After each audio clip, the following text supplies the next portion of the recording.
Uh, Raila, more than most Kenyans, had very many nicknames.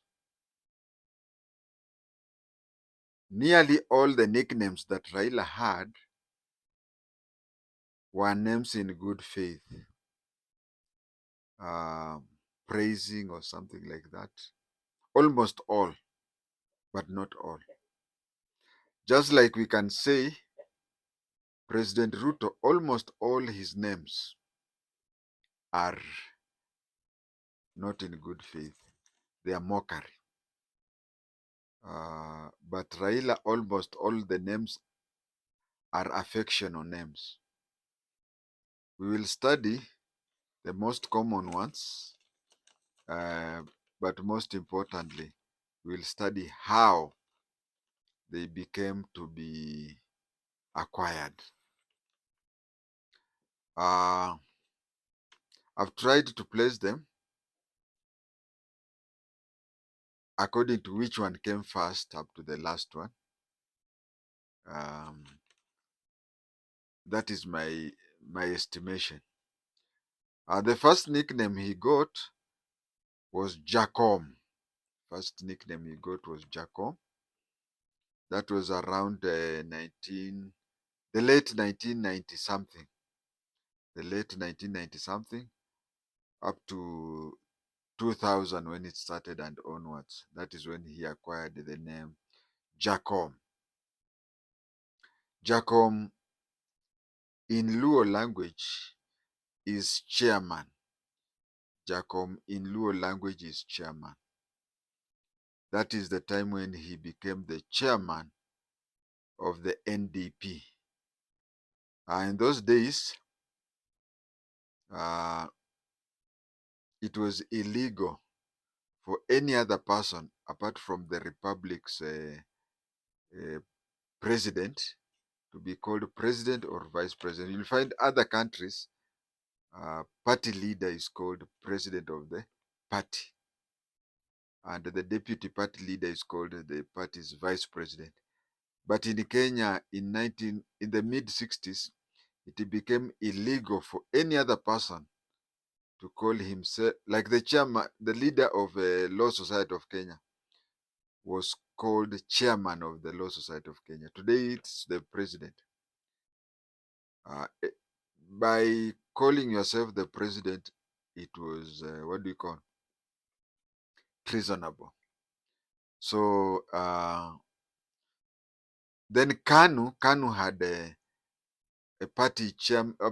Kanu had a party president and vice president. So when multi-party came, somebody wrote a letter to the then Attorney General, Amos Wako, and said, how is it that it is illegal for a political party to have, or any other person to be called the president? Yes, Moi is the president of the republic, but he cannot be the president of KANU because KANU is a political party like any other. Amos, I think it was in the parliament, Amos Wako replied and said that he has already advised KANU as a party, telling them that the leader of KANU should not be called president and vice president. That is now where KANU removed that name, president, and just remained with it. There used to be 4 people in KANU. There used to be president, vice president, chairman, vice chairman, 4 people.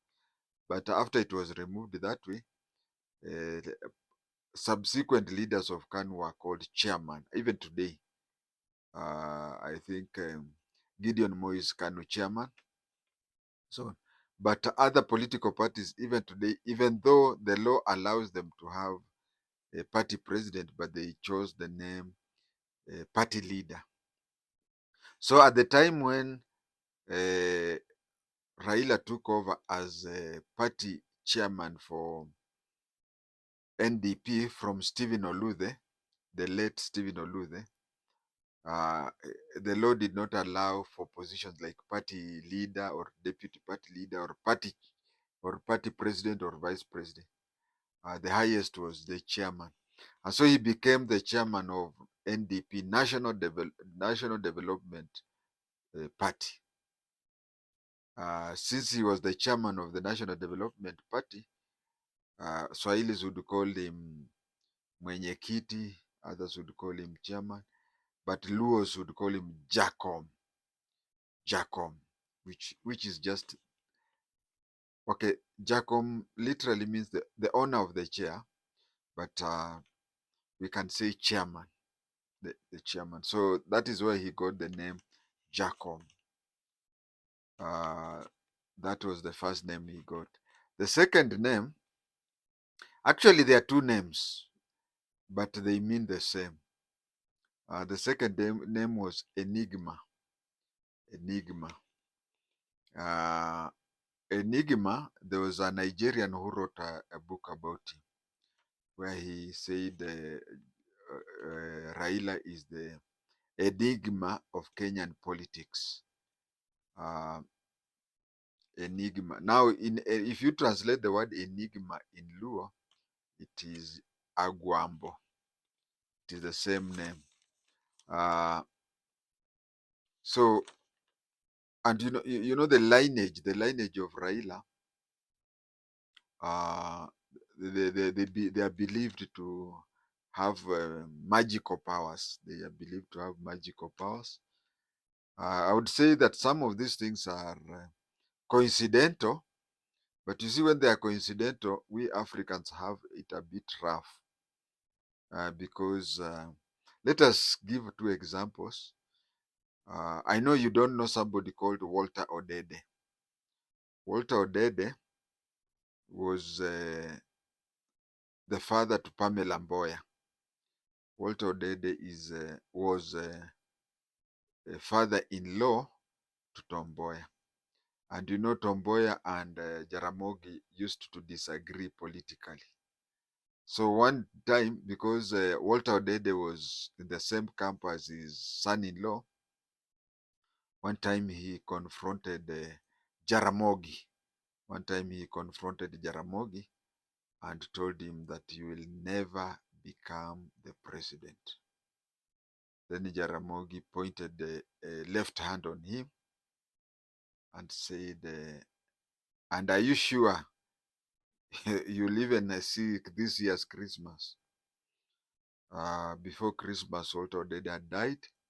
And you know, this is something that was uttered in the presence of people. It is also believed that, rumors started. We don't know whether it is scientifically possible or anything, but it is said that Jaramogi's two arms were not the same. One was shorter. I think the left one is the one which was a bit shorter. Of course, your hands and my hands are not equal, but they are so close that you cannot know. But for him, it was obvious one hand was shorter. So it was rumored that Jaramogi would, if Jaramogi pointed you with a short hand and said, Wewe, start writing your will. So it was said that Walter Odede, when he told Jaramogi, you'll never become the president of Kenya, Jaramogi is supposed to have answered back with a short hand and said that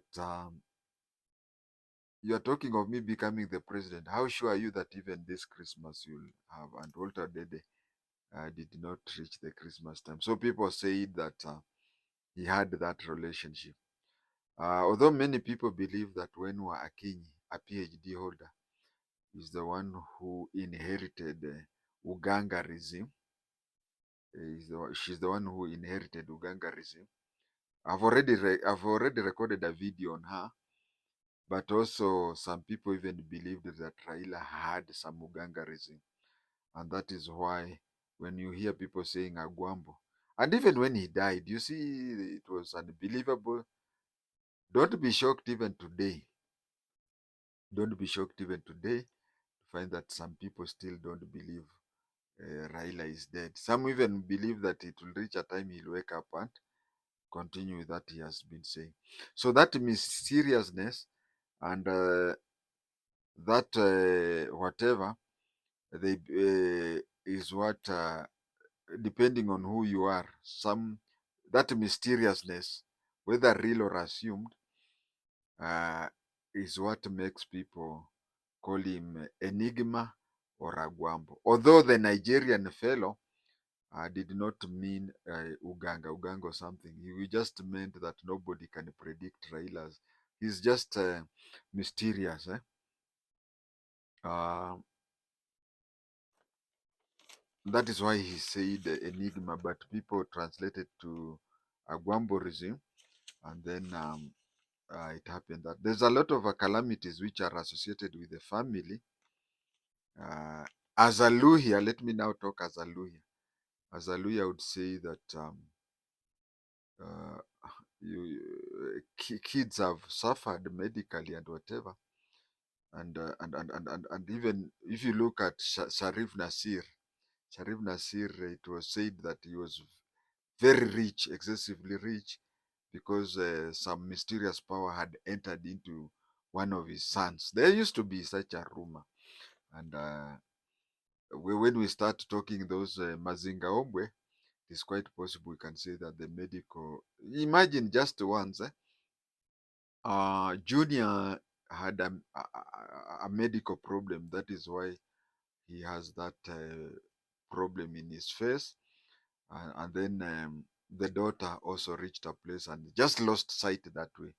So if you are a Luya, or if you are a Luo, or if you are somebody, a Mukamba, or even people from coast and Tanzania, you may feel that there are some people who associate that thunder does not strike one tree, what do you call, at once.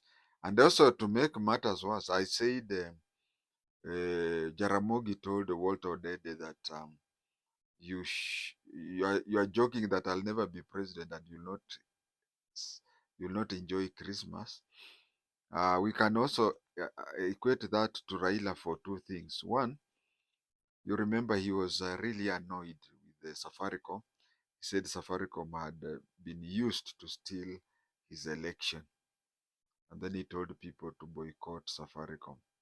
Later on, the CEO of Safaricom just died.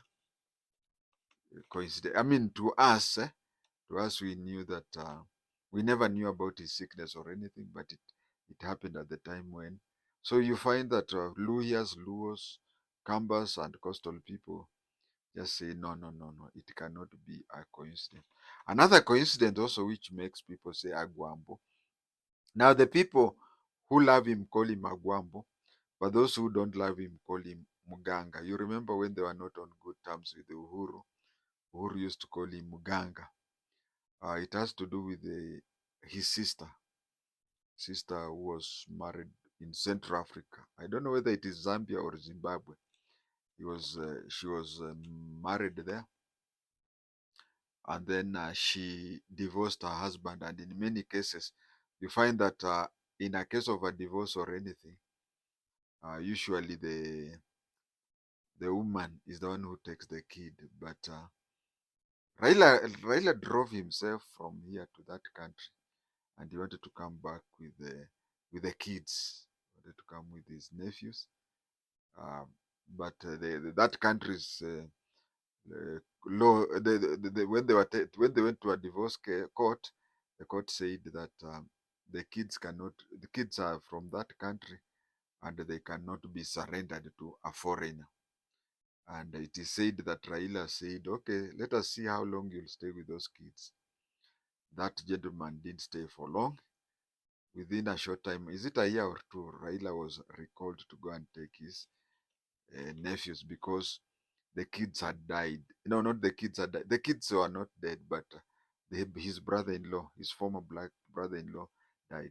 So some of these things, they most probably they are very, very coincidental, but you find people saying that they are they are most likely just a coincidence, but you'll find a lot of people concluding that he's a Muganga.